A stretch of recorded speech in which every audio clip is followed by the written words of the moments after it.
نحمده ونصلي ونسلم على سيدنا ومولانا محمد رسوله النبي الأمين المكين الحنين الكريم الرؤوف الرحيم. أما بعد، فأعوذ بالله من الشيطان الرجيم. بسم الله الرحمن الرحيم. ويبين الله لكم الآيات والله عليم حكيم. فقد قال الله تبارك وتعالى في شأن حبيبه مخبرا وآمرا: إن الله وملائكته يصلون على النبي يا أيها الذين آمنوا صلوا عليه وسلموا تسليما. الصلاة والسلام عليك يا سيدي يا رسول الله وعلى آلك وأصحابك يا سيدي يا حبيب الله. الصلاة والسلام عليك يا سيدي يا رحمة للعالمين وعلى آلك وأصحابك يا سيدي يا شفيع المذنبين. الصلاة والسلام عليك يا سيدي يا رحمة للعالمين وعلى آلك وأصحابك يا سيدي يا خاتم النبيين والمرسلين والحمد لله رب العالمين. رب اشرح لي صدري ويسر لي أمري واحلل عقدة من لساني يفقهوا قولي. مولاي صل وسلم دائما أبدا على حبيبك خير خلق كلهم. اللہ کا حمد و ثنا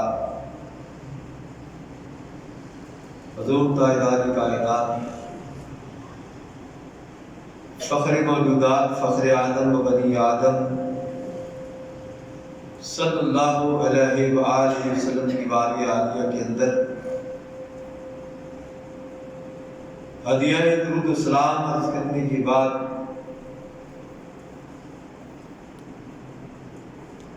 اس مختصر وقت کے اندر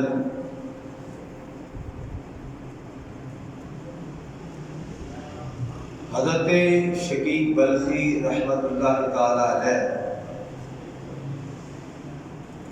اور ان کے ایک خادم الاسم ان کے درمیان ہونے والی گفتگو، اس کا خلاصہ پیش کرنے کی کوشش کروں گا. شقیق بلخی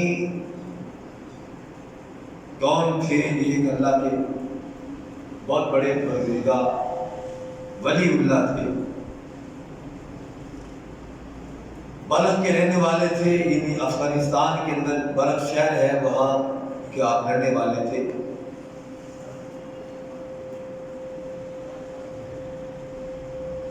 ان کا ایک واقعہ اس سے قبل بھی غالباً آپ سماعت کر چکے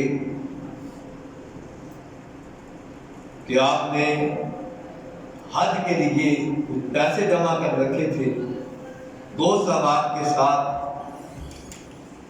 مل کے حج پہ جانے کا پروگرام تھا، لیکن اچانک آپ کا ارادہ بدل گیا اور آپ حج کے لیے نہ گئے. حج کا پیسہ کسی نادار غریب بھوک کے مارے ہوئے خاندان جو مردار کھانے پہ مجبور تھا، وہ سارے پیسے ان کو دے کے آپ نے حج پہ جانے کا ارادہ ترک کر دیا. المختصر کہ لوگوں نے بہت باتیں کی، ظاہر ہو گیا ہے کسی کاروبار کے اندر پیسے لگائے گا اور یہ حج پہ نہیں جا رہا، جب لوگ حج پہ گئے تو کیا سنتے ہیں کہ کسی مقام پہ اللہ کے دو فرشتے آپس میں گفتگو کر رہے تھے، اس سال کس کس کا حج قبول ہوا؟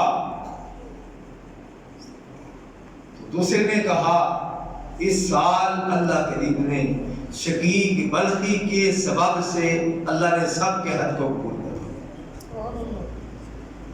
یہ وہ بزرگ ہستی ہیں، ان کے خادم جنہوں نے 30 برس آپ کے ساتھ گزارے، خدمت کے 30 برس مکمل ہو چکے، شقیق بلخی رحمت اللہ تعالی علیہ، آپ نے اس خادم سے، آپ نے اس خدمت گزار سے، آپ نے اس عقیدت مند سے فرمانے لگے، حاتم اسم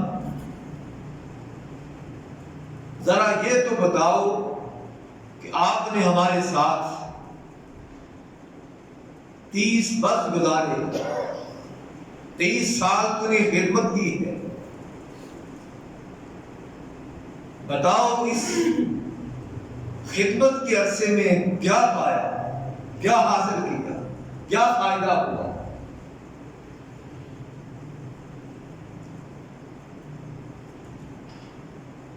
وہ عرض کرنے لگے کہ میں نے ان 30 برسوں میں آپ کے ساتھ 30 برس گزارے ہیں، 8 چیزیں حاصل کی ہیں، 8 چیزیں سیکھی، 8 باتیں سیکھی ہیں۔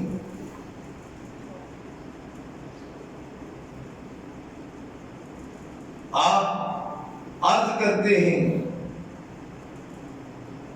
کہ میں نے ہر شخص کو دیکھا ہے وہ کسی نہ کسی چیز سے محبت کرتا ہے، کوئی اولاد سے محبت کرتا ہے، کوئی ماں باپ سے محبت کرتا ہے، کوئی عزو اقارب سے محبت کرتا ہے، کوئی جاؤ منصب سے محبت کرتا ہے، کوئی کسی جاؤ منصب والے سے محبت کرتا ہے، کوئی تجارت سے محبت کرتا ہے، کوئی اپنے کاروبار سے محبت کرتا ہے، کوئی نہ کوئی کسی نہ کسی محبت کے اندر وہ ڈوبا ہوا، کسی نہ کسی کی محبت اپنے اندر سمائے ہوئے ہے، ہر کوئی کسی نہ کسی سے محبت کرتا ہے۔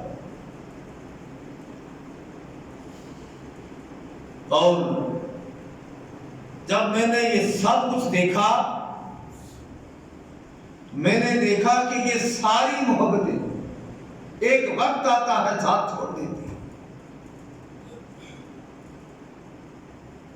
کسی کی محبت جزئی ہوتی ہے، وقتی ہوتی ہے، جزئی ہوتی ہے، ایک وقت آتا ہے وہ محبت جس سے کی جاتی ہے، وہ محبت محبوب اس کا ساتھ چھوڑ دیتا ہے،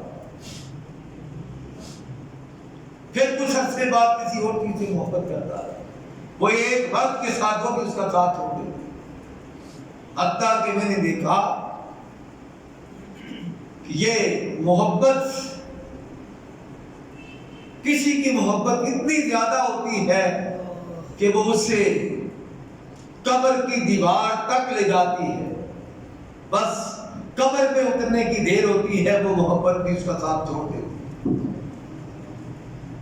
میں نے دیکھا کہ یہ محبت جس چیز سے اس نے کی تھی، بس اس کا ساتھ قبر تک تھا، اس سے آگے قبر کی اندھیری رات کے اندر، تنہائی کے اندر، جب وہ تنہا وہاں پہ قبر میں ہوتا ہے، وہاں اس کا کوئی ساتھ دینے والا نہیں، کوئی محبوب اس کے ساتھ نہیں، کوئی محبت کرنے والا اس کے ساتھ نہیں، سب کی محبتیں، بس کسی کی محبت تو بیماری لگتی ہے تو وہ بیماری کی حالت میں اس کا ساتھ چھوڑ دیتی ہے، کسی کی بیماری، کسی کی محبت اس کی قبر تک جاتی ہے، قبر کی دیوار تک جاتی ہے، پھر ساتھ چھوڑ دیتی ہے۔ میں اس نتیجے پہ پہنچا اگر کوئی شے اس کے ساتھ جا سکتی ہے تو فقط نیک عمل ہے، اچھا عمل ہے، خیر والا عمل ہے، جو انسان کو جب وہ تنہا ہوتا ہے، کوئی ساتھ دینے والا نہیں ہوتا، اس وقت جو اس کا ساتھ دیتی ہے وہ اس کا نیک عمل ہے، جو اس کا ساتھ مرنے کے بعد بھی اس کا ساتھ نہیں چھوڑتا، قبر میں اس کے ساتھ آتا ہے۔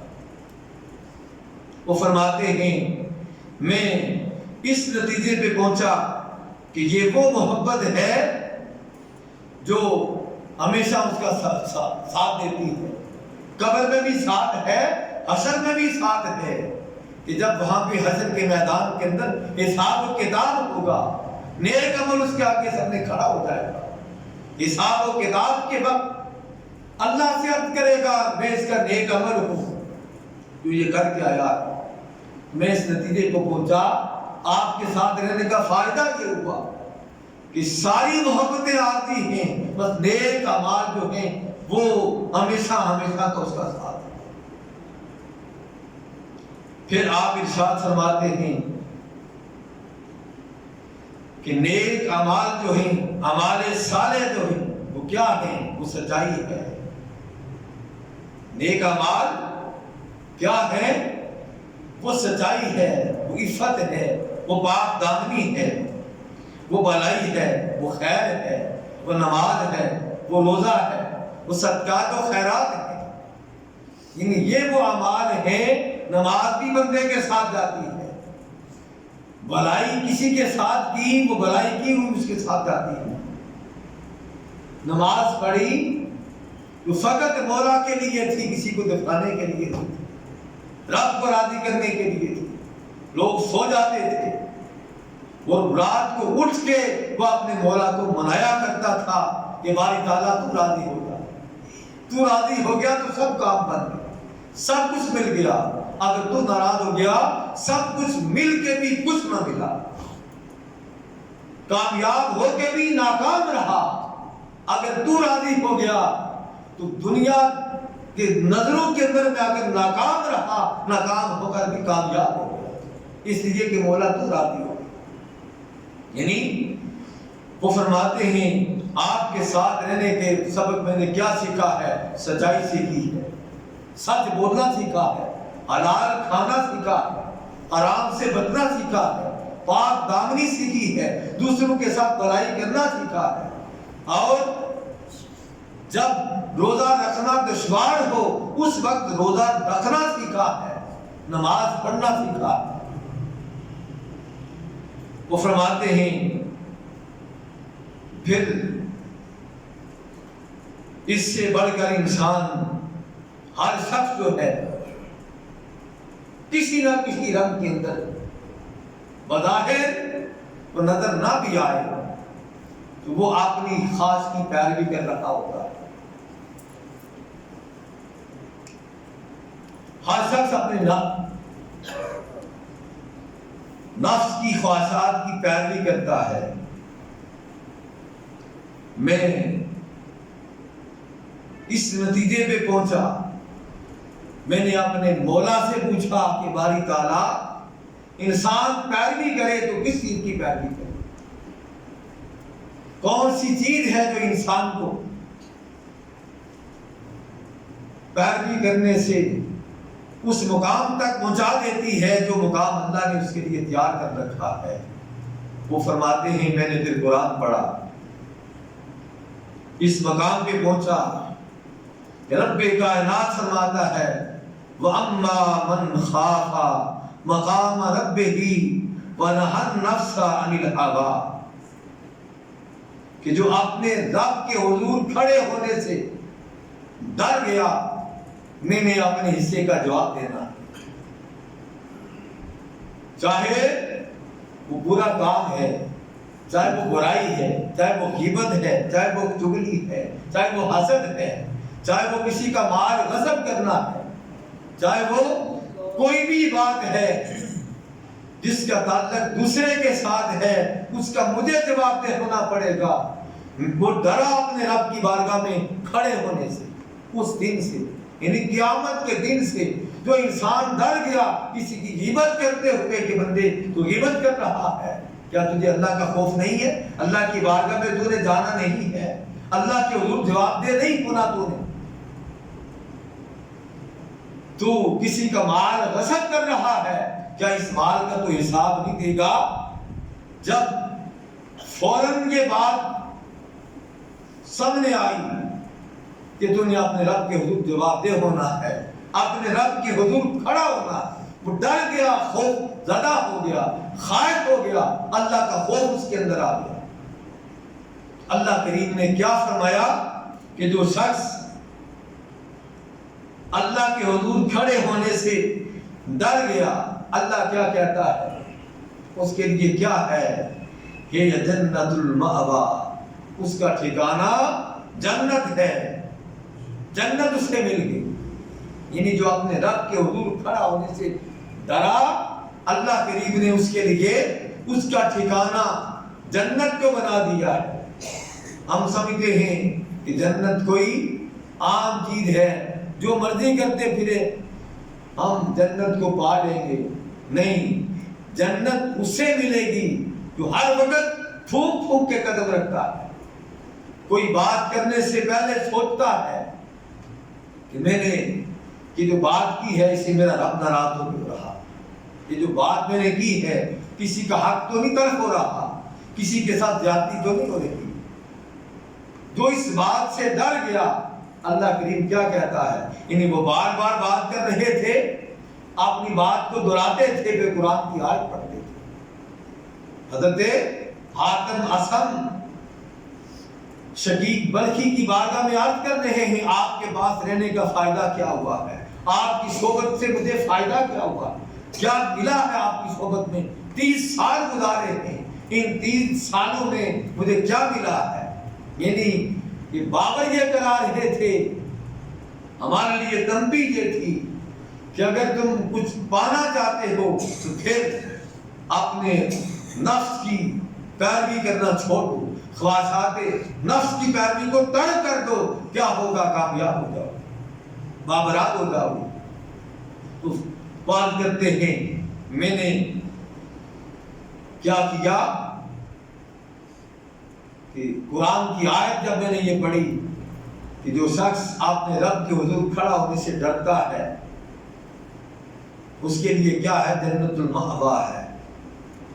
پھر آپ عرض کرتے ہیں تیسری بات جو میں نے آپ کے پاس رہتے ہوئے 30 سالوں میں سیکھی، آپ کی صحبت میں 30 سال گزارے، اس میں میں نے جو بات سیکھی ہے، تیسری بات یہ ہے میں نے دیکھا ہے کہ ہر شخص اس دنیا میں دنیا کا مال حاصل کرنے کے لیے تگ کرتا ہے، محنت کرتا ہے مال جمع کرنے کی، سمجھتا یہ ہے کہ جس کے پاس مال زیادہ ہے وہ کامیاب اور بامراد ہے۔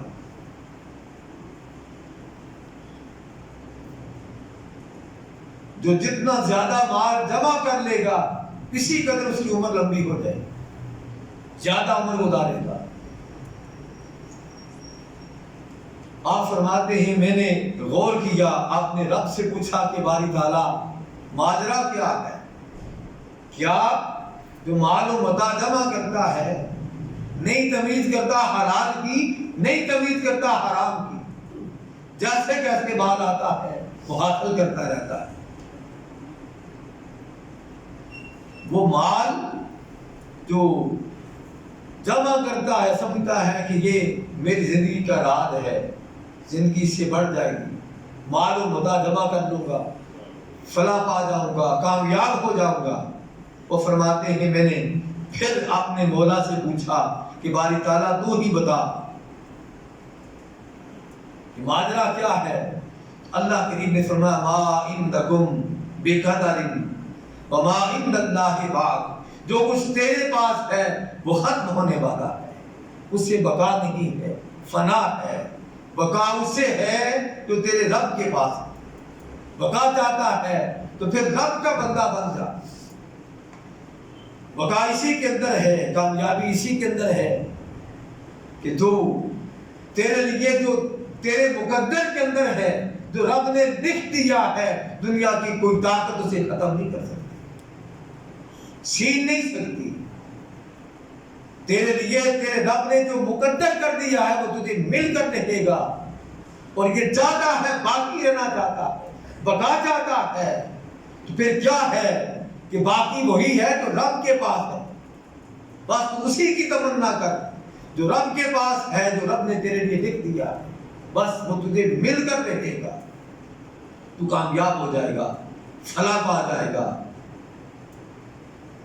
آپ فرماتے ہیں کہ میں نے پھر عرض کی حضور، چوتھی بات جو میں نے آپ کے پاس رہتے ہوئے آپ کی صحبت سے سیکھی وہ کیا تھی کہ مخلوق میں ہر شخص اس سے کسی کو اپنے منصب پہ فخر ہے، کسی کو اپنے خاندان پہ فخر ہے، کسی کو اپنے مال و زر پہ فخر ہے، کسی کو کسی چیز پہ، کسی کو کسی چیز پہ، کسی کو کسی چیز پہ فخر ہے۔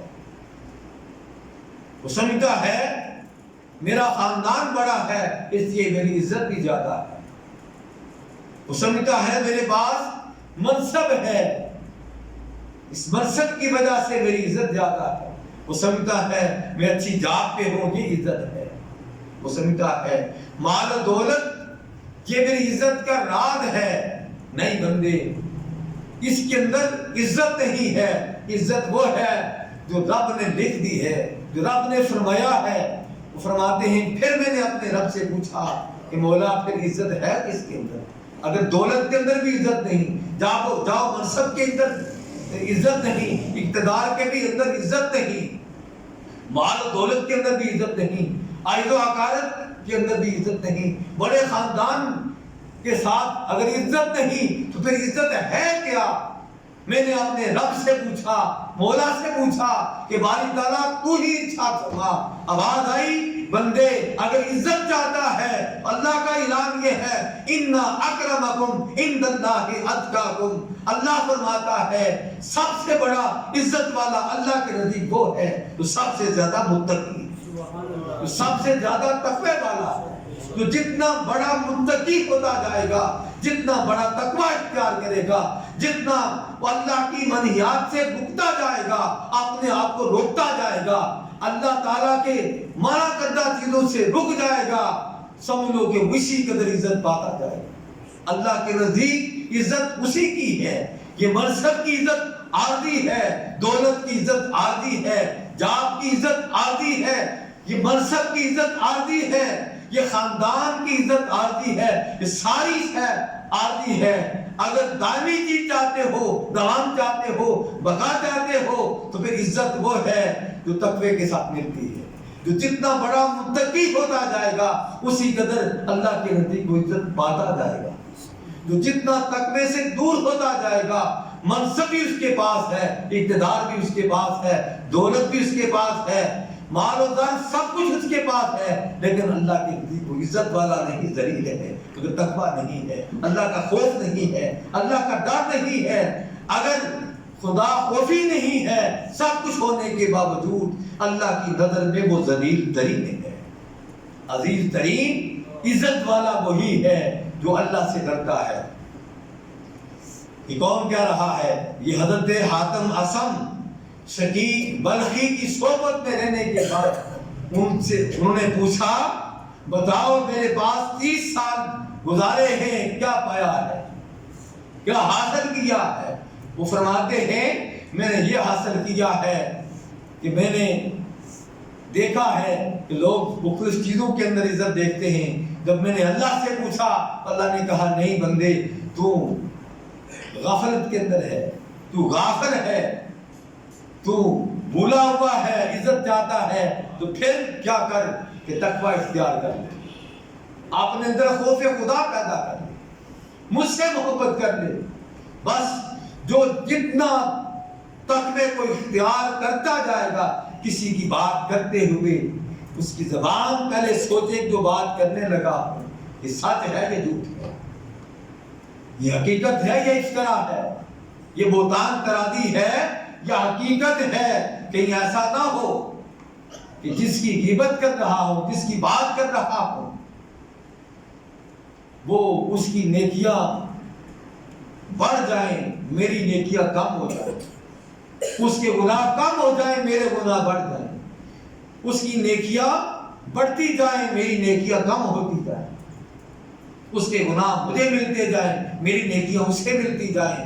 جب کسی کی بات کرتے ہوئے وہ ڈرتا ہے، خوف کھاتا ہے، سمجھ لو کہ وہ عزت دار ہے، کیونکہ وہ اللہ کی بارگاہ میں کھڑے ہونے سے ڈر بھی رہا ہے اور اللہ کی اس ارشاد پہ پیارا بھی دے رہا ہے کہ بندے عزت چاہتا ہے، دنیا کے اندر عزت نہیں ہے، دنیا کے مال و متاع کی عزت نہیں ہے، زیادہ مال جمع کرنے کے اندر عزت نہیں ہے، منصب پا لینا عزت نہیں ہے، جاب اختیار کر لینا عزت نہیں ہے، اقتدار حاصل کر لینا عزت نہیں ہے۔ عزت چاہتا ہے، اللہ نے اعلان کر دیا ہے ان اکرمکم عند اللہ اتقاکم، کہ تم میں سب سے زیادہ عزت والا اللہ کی بارگاہ میں وہ ہے جو سب سے زیادہ متقی ہے، سب سے زیادہ تقوی والا ہے، پرہیزگار ہے، اللہ کے نزدیک اسی کی عزت ہے۔ آپ پھر آگے بڑھتے ہیں، عرض کرتے ہیں حضور میں نے پانچویں چیز جو آپ کی بارگاہ میں رہتے ہوئے پائی ہے وہ کیا ہے؟ فرماتے ہیں کہ لوگ ہر کوئی، ہم میں سے ہر کوئی اس گناہ کے اندر ملوث ہے کسی نہ کسی طریقے کے ساتھ۔ کیا آپ نے نفس کو راضی کرتے ہیں، کیا ہے کسی کی عیب، ہر کوئی کسی نہ کسی کے عیب میں کیڑے نکالتا ہے، فلاں سے ہے، فلاں سے ہے، فلاں سے ہے، یعنی وہ یہ باتیں کر کے بظاہر اپنے من کو راضی کر رہا ہوتا ہے، لیکن اصل میں یہ سب کچھ کر کے چاہتا کیا ہے؟ اس سے میرے حالات بہتر ہو جائے، اپنے حالات کو بہتر کرنا چاہتا ہے،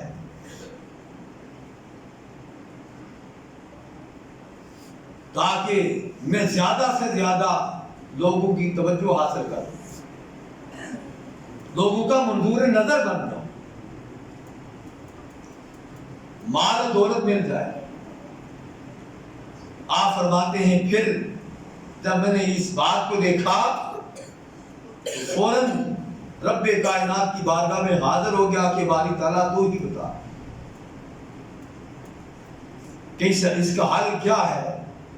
رب کائنات نے ارشاد فرمایا، پھر قرآن مجھ سے مخاطب ہوا، قسمنا بینہم معیشتہم فی الحیات الدنیا، کہ اللہ کریم نے فرمایا ہم نے ان کے درمیان دنیا کی زندگی میں ان کے اسباب معیشت تقسیم کر دیے، جو جس کے لیے جتنا کچھ اسے ملنا تھا وہ ہم نے تقسیم کر دیا ہے۔ اب کوئی کسی سے نہ کچھ لے سکتا ہے نہ پا سکتا ہے۔ علم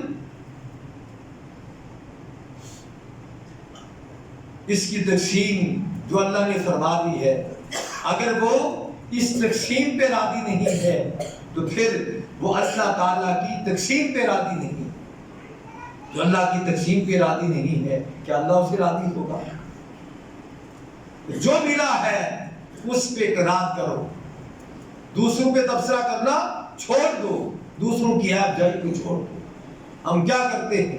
کبھی بھی اپنی ذات کو نہیں پڑھا، آپ نے اندر نہیں جانا، آپ نے گریبان میں نہیں دیکھا، کوئی بات کر رہا ہے کسی کی تو ہم بھی مزے لے کے اس کی بات سن رہے، لطف آتا ہے تو اس کی بات سنتے ہیں، سمجھتے ہیں کہ یہ بڑا مارکا مار رہا ہے، لیکن کیا ہے کہ وہ اپنے آپ کو نہیں پڑھ رہا۔ بھائی جو کچھ تیرے لیے اللہ نے لکھ دیا ہے تجھے مل کے رہے گا۔ اس سے کیا ہوگا؟ کسی پہ جب تم بات کرتے ہو، اپنے آپ کو بلا دیتے ہو، کیا ہوگا؟ پھر اپنی تباہی اور بربادی کا سبب فراہم کر رہے ہو۔ اللہ نے بتا دیا ہے جو کوئی جس کسی کے لیے کرنا تھا اللہ نے اس کے لیے، اللہ کہتا ہے ہم نے تقسیم کر دیا۔ تم کون ہوتے ہو اللہ کی تقسیم پہ اعتراض کرنے والے؟ جو اللہ نے تقسیم کر دیا ہے وہ یاد کرو، اسی کے اندر تمہارا فائدہ ہے۔ آپ فرماتے ہیں پھر میں نے دیکھا چھٹی بات جو آپ کے پاس رہتے ہوئے، آپ کی صحبت میں رہتے ہوئے جو چھٹی بات میں نے حاصل کی وہ کیا ہے کہ بغض عداوت دشمنی کس کے ساتھ کی جائے، کس کو اپنا دشمن بنایا جائے، کس سے بغض رکھا جائے۔ آج ہم حفظ کے مارے ایک دوسرے سے دشمنی رکھتے ہیں، ایک دوسرے کا بغض رکھتے ہیں، ہمارے دل کینے سے بھرے ہوئے، دوسروں کے دشمنی سے بھرے ہوئے۔ آپ فرماتے ہیں آپ کی صحبت میں رہتے ہوئے میں نے کیا سیکھا؟ کیا ہم تبصرہ نہیں کرتے یہاں ایک دوسرے پہ؟ دوسرے کی عیب جو ہی کریں تو کیا ملے گا؟ اس سے تمہارا نقصان ہو رہا ہے، اپنا گھاٹا کر رہے ہو، کسی کی دشمنی مول لے کے کیا کر رہے ہو؟ کیا اللہ رسول کو راضی کر رہے ہو؟ نہیں، اللہ رسول کو ناراض کر رہے ہو۔ وہ تو کہتے ہیں ایک دوسرے کے ساتھ محبت کرو، ایک دوسرے کے دست و بازو بن جاؤ، ایک دوسرے کے خیر خواہ بن جاؤ۔ آپ فرماتے ہیں میں نے اپنے رب سے پوچھا کہ باری تعالیٰ تو بتا کہ دشمنی کس کے ساتھ ہے؟ اللہ نے کہا انسانوں سے تو دشمنی نہیں ہو سکتی، باری تعالیٰ پھر کس سے کی جائے؟ اللہ کہتا ہے ان الشیطان لکم عدوا فاتخذوہ عدوا۔ اللہ نے جواب یہ دیا کہ بندے تجھے پتہ نہیں تیرا ازلی دشمن شیطان ہے، بس اسے اپنا دشمن بنا لو، کسی سے دشمنی نہ رکھو، کسی کو اپنا دشمن نہ بناؤ۔ دشمن بنانا چاہتے ہو تو پھر کس سے بناؤ؟ شیطان کو اپنا دشمن سمجھو، اس لیے کہ وہ تمہارا ازلی دشمن ہے۔ ہم کیا کہتے ہیں؟ جس سے ہمارا نفس کہتا ہے دشمنی رکھو، اسے دشمن بنا لیتے نہیں۔ اللہ کا قرآن ہمیں یہ بتا رہا ہے کہ دشمنی رکھنی ہے تو پھر شیطان کے ساتھ رکھو۔ یہ کون کہہ رہا ہے؟ حضرت حاتم اعصم، حضرت شقیق برقی کی بارگاہ میں ان کی صحبت میں رہنے کا بتا کے رہے ہیں۔ آپ کی صحبت میں رہنے کا فائدہ کیا ہوا؟ کیا سیکھا ہے؟ کیا پایا ہے؟ بس وہ کہتے ہیں میں نے پایا ہی پایا ہے، خیر ہی پائی ہے، بھلائی ہی پائی ہے۔ تو کیسی بھلائی پائی ہے کہ میں نے پوچھا کہ دشمنی کی جائے تو کسے کی جائے؟ تو جواب آیا اللہ کی بارگاہ سے۔ اللہ نے جواب دیا کہ بندے دشمنی کرنی ہے شیطان سے کر، شیطان تیرا دشمن ہے۔ بندوں سے دشمنی نہیں کی جاتی، ان سے محبت کی جاتی ہے، ان سے خیر خواہی کی جاتی ہے، ان سے بھول چوک ہو جاتی ہے، تو کمی بیشی ہو جاتی ہے۔ تیرا کام یہ ہے اس کی رہنمائی کرتے، تجھ سے یہاں پہ کمی ہوئی ہے، تو یہاں سے خطا پہ ہے، تو یہاں سے اللہ سے دور ہو رہا ہے، یہ کام تجھے اللہ سے دور کر رہا ہے، بس اس کام کو چھوڑ دے، فلاں کام کو اختیار کر لے تاکہ تو اللہ کے قریب ہو جائے۔ اگر تو اللہ کے قریب ہونا چاہتا ہے تو کیا تو یہ نہیں چاہتا تیرا دوست جو ہے، تیرا بھائی جو ہے وہ بھی اللہ کے قریب ہو جائے؟ جب تو اللہ کے قریب ہونا چاہتا ہے تو اپنے بھائی کو بھی اللہ کے قریب ہونے کا راستہ تو بتا، طریقہ تو بتا، یہ طریقہ ہے، یہ راستہ ہے، اسے اختیار کرے گا تو اللہ کے قریب ہو جائے، اللہ کا قرب مل جائے گا۔ کیا ہے؟ کیونکہ اللہ کے محبوب نے فرمایا مسلمان کا بھائی ہے، جو چیز اپنے لیے پسند کرتا ہے وہی اپنے مسلمان بھائی کے لیے پسند کرتا ہے۔ اللہ یہی بتا رہا ہے کہ لوگوں اگر دوستی کرنی ہے تو پھر شیطان سے نہیں رحمان کے بندوں سے دوستی کرو، اور دشمنی کرنی ہے تو رحمان کے بندوں سے نہیں شیطان سے دشمنی کرو، تاکہ تم کامیاب ہو، بامراد ہو، فلاح پا جاؤ۔ فلاح پانا چاہتے ہو تو پھر کیا ہے کہ تم وہ راستہ اختیار کرو جنہیں اللہ والے ہمیں کیا بتا رہے ہیں۔ وہ کسی کی صحبت، ہم جن لوگوں کی صحبت میں رہتے ہیں وہ ہمیں ہمارے راستوں میں کانٹے بچھاتے ہیں اور ہمیں بھی کانٹے بچھانے کا کہتے ہیں۔ خیر کا راستہ بہت کم لوگ بتاتے ہیں، بھلائی والا راستہ بہت کم لوگ بتاتے ہیں، کہ بھلائی والا راستہ اختیار کر لو. ہر کوئی یہی کہتا ہے نہیں بس فلاں ایسے ہے اس کے لیے ایسے ہو جاؤ. نہیں، اللہ کہتا ہے نہیں، تمہیں اللہ تعالیٰ نے خیر کے لیے پیدا کیا ہے، بھلائی کے لیے پیدا کیا ہے. دوسروں کے بھلائی کرنے والے بن جاؤ، دوسروں کے لیے خیر والے بن جاؤ، دوسروں کے لیے آسانیاں پیدا کرنے والے بن جاؤ، دوسروں کے لیے مشکل نہ بناؤ. اس لیے کیا ہوگا کہ اگر مشکل بناؤ گے تو مشکل اس کے لیے نہیں تمہارے لیے ہوگی. پھر کیا ہوگا؟ پھر شیطان سے تمہاری دوستی پکی ہو جائے گی، رحمان سے دشمنی پکی ہو جائے گی. اگر رحمان کے دوست بننا چاہتے ہو تو پھر جو رحمان کہتا ہے وہ راستہ اختیار کرو. پھر اگر شیطان کے دشمن بننا چاہتے ہو، جو راستہ شیطان دکھا رہا ہے اس راستے سے دور ہو جاؤ، رحمان کے دوست بن جاؤ، شیطان کے دشمن بن جاؤ. شیطان دور ہو جائے گا، تمہارا نفس پھر تمہارے قابو میں آ جائے گا. نفس جو کہتا ہے نفس کی مخالفت کرتے جاؤ، رب کے محبوب ہوتے جاؤ گے، اللہ کے قرب پاتے جاؤ گے، اللہ کے قریب ہو جاؤ گے. اللہ کے قرب کے لیے ہمیشہ یاد رکھو پاک لوگوں کی، نیک لوگوں کی صحبت، سنگت، رفاقت اختیار کرو. ان کے اقوال پڑھو کہ وہ لوگ کیا کرتے تھے، ان کا وتیرہ کیا تھا، ان کا کام کیا تھا، وہ کیا کرتے تھے، ہم کیا کرتے ہیں. اللہ کے دین کی حضور دعا ہے اللہ اپنے محبوب کی صدقے ہمیں ہمیشہ نیکی کی توفیق عطا فرمائے. واہ خدا الحمدللہ.